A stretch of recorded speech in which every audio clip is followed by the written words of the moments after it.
سر ایک ہی سوال ہی موصول ہوا ہے کہ رزق کا وعدہ تو اللہ نے کیا ہوا ہے تمام مخلوقات کے لیے، تو اس کے لیے زیادہ مشقت یا زیادہ بھاگ دوڑ جو ہے کرنے کی ضرورت نہیں ہے، کیونکہ جو قسمت میں ہوگا وہ مل کے ہی رہے گا۔ تو یہ نظریہ کیا قرآن کے مطابق ہے، صحیح ہے یا نہیں ہے؟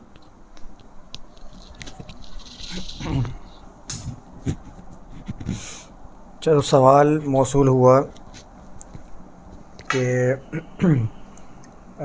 رزق کا وعدہ اللہ نے کیا ہے، تو اب یہ تگ و دو کیوں کی جائے، کوشش کیوں کی جائے، جب اس نے خود کہا ہے کہ وما من دابۃ فی الارض الا علی اللہ رزقها،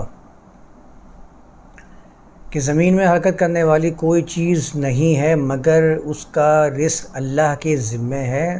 تو پھر ہم کیوں اس کے لیے اتنی کوشش کریں؟ ہم تو پھر توکل الی اللہ، اس پہ اپنا تکیہ لگائیں اور کوششوں کو رکھیں بالائے طاق، اور ذہن میں یہ بٹھا لیں کہ بھئی جو ہوگا وہ مل کے رہے گا۔ تو ہونے کی جو ایک امید ہے وہ لگا کے بیٹھے رہیں کہ ہو جائے گا جو بھی ہونا ہوگا۔ ہمیں کیا ضرورت پڑی ہے مختلف مشکلات میں اپنے آپ کو ڈالنے کی؟ ایک کمفرٹ زون اختیار کر لیتے ہیں، جتنا آ رہا ہے اتنا ہی اللہ نے لکھا ہے، جو نہیں آ رہا وہ لکھا ہی نہیں ہے، تو ہمیں بھی اس کے لانے کی کوشش کیا کرنی ہے؟ تو یہ اس طرح کے نظریات ہمارے معاشرے کے اندر بہت زیادہ پائے جاتے ہیں۔ لوگوں نے تو ہر وقت بس یہی اٹھا رکھا ہے اپنی زبانوں کے اوپر یہ بوجھ کہ جو بھی ہوتا ہے کہ بس یہ اللہ نے تو ایسے لکھا تھا، اللہ نے تو ایسے ہی تمہارے بارے میں سوچا ہوا تھا، بیٹا اللہ تیرا بھلا کرے، اللہ نے شفا یاب کر دیا۔ یعنی ہمارے ذہن میں اللہ کی ذات کے بارے میں صرف یہی باتیں رہ گئی ہیں کہ اللہ نے ہی کیا ہے جو کیا ہے۔ جتنی باتیں ہوتی ہیں وہ اللہ کی طرف منسوب کر دیتے ہیں، بس اللہ نے قسمت میں لکھا تھا، ہو گئی دونوں کے درمیان طلاق، تو ہم کیا کر سکتے ہیں، اللہ نے لکھا ہی قسمت میں ایسا تھا۔ یہ قسمت والا معاملہ میں تقدیر کی ویڈیو میں بہت تفصیل سے بیان کر چکا ہوں کہ تقدیر اللہ نے جو قرآن میں بیان کی ہے وہ ذالک تقدیر العزیز العلیم کہا، اس میں انسان کا لفظ موجود ہی نہیں ہے۔ تقدیر انسانی جو ہمارے یہاں مشہور ہے وہ تو موجود ہی نہیں ہے۔ قسمت کا جو لفظ ہم استعمال کرتے ہیں، یہ قسمت کا لفظ بھی قرآن کے اندر آیا ہے۔ قسمت کس سے نکلا ہے؟ قسم سے۔ قسم کی جمع اقسام ہوتی ہے، ہمارے اردو میں آپ اقسام یوز کر رہے ہیں، لیکن قسمت یوز کر رہے ہیں تو آپ کے ذہن میں نصیب آ رہا ہے اور تقدیر آ رہی ہے۔ اردو سے زیادہ لے لیجئے کہ قسم جس کی جمع اقسام آتی ہے، تقسیم، یہ سارے کے سارے الفاظ استعمال کرتے ہیں، وہی قسمت ہے، حصہ۔ تو ہم پھر کیوں کوشش کریں جب اللہ نے اس بارے میں ہمارے بارے میں فیصلہ کر دیا ہے؟ تو دیکھیں، میں تقدیر والی ویڈیو میں یہ بات بیان کر چکا ہوں کہ اللہ نے ہر چیز کو قانون کے دائروں میں جکڑ دیا ہے، زنجیروں میں باندھ دیا ہے۔ وہ چیزیں اپنے اس قانون کے مطابق وقوع پذیر ہوتی رہتی ہیں۔ انسان کے لیے قرآن کے اندر کہیں بھی تقدیر کا لفظ موجود نہیں ہے کہ اللہ نے انسان کی تقدیر بنائی ہے۔ آپ پورے قرآن کا جائزہ لے لیجئے، میں نے یہ بہت تفصیل سے واضح کر چکا ہوں اس کے اندر۔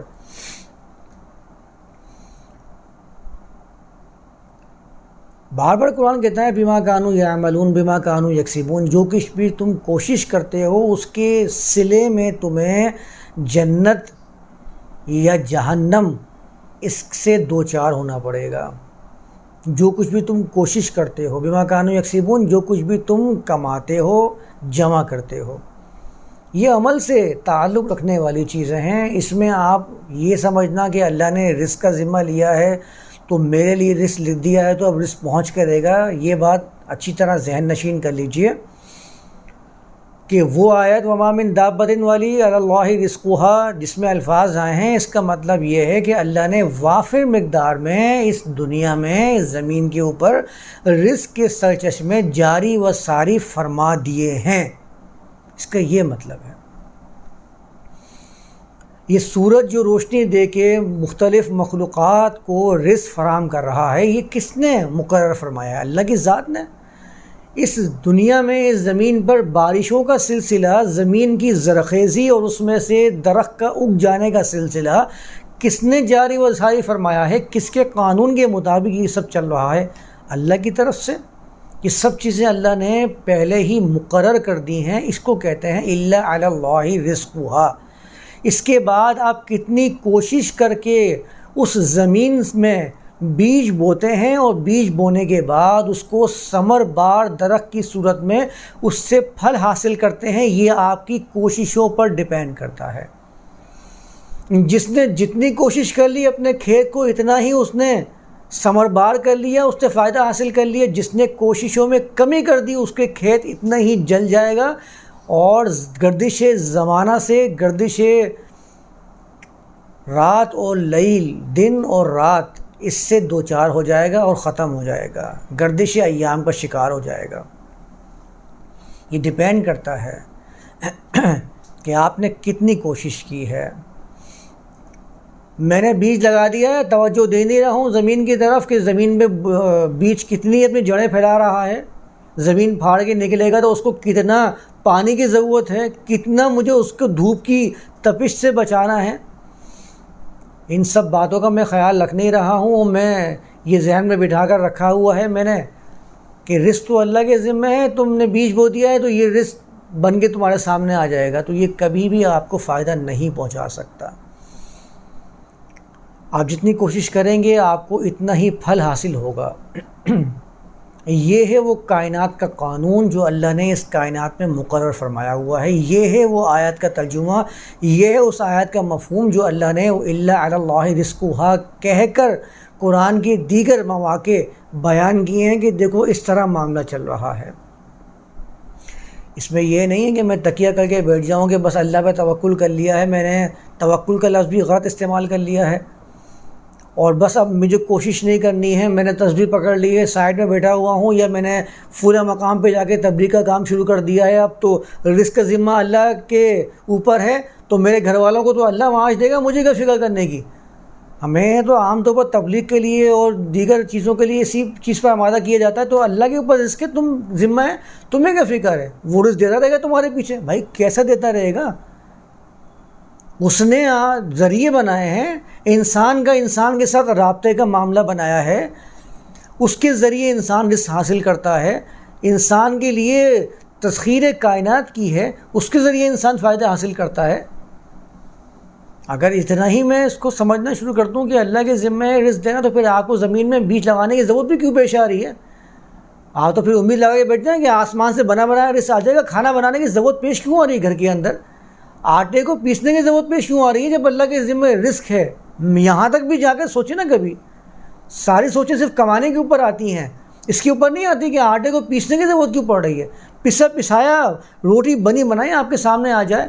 اگر اللہ نے رزق کا ذمہ لیا ہے اور ایسے ہی لیا ہے جیسے کہ آپ سمجھ رہے ہیں، تو پھر اس طرح سے معاملہ ہونا چاہیے جو ہمارے یہاں پیش بھی کیا جاتا ہے قرآن کی آیات کے ترجمہ کر کے کہ المائدہ بنا بنایا دسترخوان کہتے ہیں آسمان سے زمین پر آ گیا، تو پھر کر لیں یہ والا معاملہ الا علی اللہ رزقھا، تو بالکل جب ٹھیک بیٹھے گا جب ہر شخص کے گھر کے اندر رزق ایسے چل کے آئے کہ اس کو پکا پکایا رزق حاصل ہو جائے، اس کو ادنا سی بھی محنت کرنے کی ضرورت نہ پڑے۔ ورنہ آپ کا یہ تصور اللہ کے بارے میں باطل ہے، غلط آپ نے اس کو سمجھا ہے، آپ نے سمجھنے کی کوشش ہی نہیں کی ہے۔ اور عام طور پر ناکارہ لوگوں کے ذہن میں ہی یہ باتیں بٹھائی جاتی ہیں۔ کامیاب لوگ تو کوششوں میں لگے رہتے ہیں، دن رات تگ و دو کرتے رہتے ہیں کامیابی حاصل کرنے کے لیے۔ جن کے سامنے راستے ہی بند ہو جاتے ہیں، جنہوں نے اپنی صلاحیتوں کو منجمد کر لیا ہوتا ہے، یہ باتیں آپ کو ان کے پاس سے ہی سننے کو ملیں گی۔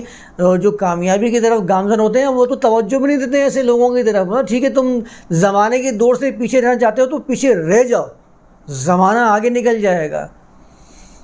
وہ جوئے رواں ہیں جو آگے کی طرف چلتا چلا جائے گا، جو کچرا اور کوڑا کرکٹ ہوگا وہ تو پیچھے زمین کے اوپر چپک کے رہ جائے گا اور وہ جوئے رواں آگے نکل جائے گا۔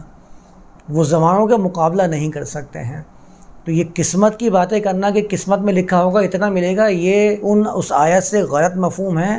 قرآن کی اس آیت میں ایسا قطعاً اس کا مفہوم نہیں ہے، وہ میں نے آپ کے سامنے بیان کر دیا اس کا مطلب کیا ہے۔ ورنہ اگر آپ اس کو ایسے لیتے ہیں تو پھر معاملہ ایسا ہونا چاہیے جیسے کہ میں بیان کر رہا ہوں۔ اس حد تک پھر جانا چاہیے معاملہ. پھر تو آپ کو درخت اگانے کی ضرورت ہی نہیں ہے, کوشش کرنے کی ضرورت ہی پیش نہیں آنی چاہیے.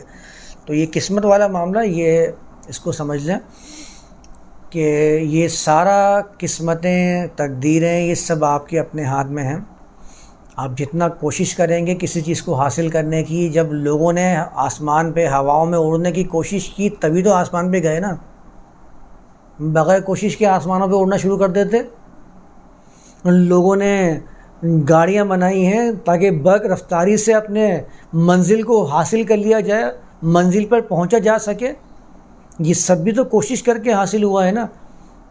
تو یہ سب کا سب سلسلہ آپ کی اپنی کوششوں سے ہی رواں دواں ہے. یہ رزق, یہ سب کا سب اس دنیا کے اندر موجود ہے. حاصل کرنے کی طلب رکھنی ہے, حاصل کرنے کے لیے تگ و دو کرنی ہے آپ کو. یہ سب سلسلہ اس کائنات کے اندر, اس دنیا کے اندر موجود ہے. من و سلوہ کے بارے میں بھی تصور تو یہی ہے کہ وہ اس کے بارے میں تو خیر یہ بھی کہتے ہیں کہ وہ بٹیر تھا, سلوہ اور من جو تھا وہ گوند تھی جو پودوں پر جم جایا کرتی تھی. تو اسے بھی تو نکالنا پڑتا ہوگا نا, جمی ہوئی گوند کو بھی تو نکالنا پڑتا ہوگا. میں تو کہہ رہا ہوں کہ اگر آپ بالکل تصور یہ رکھ رہے ہیں کہ اللہ کا ذمہ رزق ہے تو آپ کے گھر پہ پکا پکایا چلا ہے, آپ کو کوشش کرنے کی ضرورت نہ پڑے, تو پھر کوشش کرنے کی ضرورت ہونی ہی نہیں چاہیے کسی بھی چیز کی, نہ ہی گوند کو نکالنے کی اور نہ ہی بٹیر کو کاٹ کے پکانے کی. بات تو پھر یہاں آتی ہے. ورنہ پھر یہ والا نظریہ آپ تبدیل کر لیجئے اور سمجھ لیجئے کہ سارا معاملہ آپ کی کوششوں, آپ کی کاوشوں, آپ کی تگ و دو کے ساتھ لگا ہوا ہے. جتنا کوشش کرتے چلے جائیں گے اتنا ہی حاصل کرتے چلے جائیں گے. نہیں کوشش کریں گے تو دریا کی طرح, جس سے میں نے مثال دی, وہ پیچھے کوڑا کٹ کر پڑا ہوتا ہے, اس کی کوئی حیثیت نہیں ہوتی. اس طرح زمانے کے اندر اپنے حیثیت کو, اپنے مقام کو کھو بیٹھیں گے.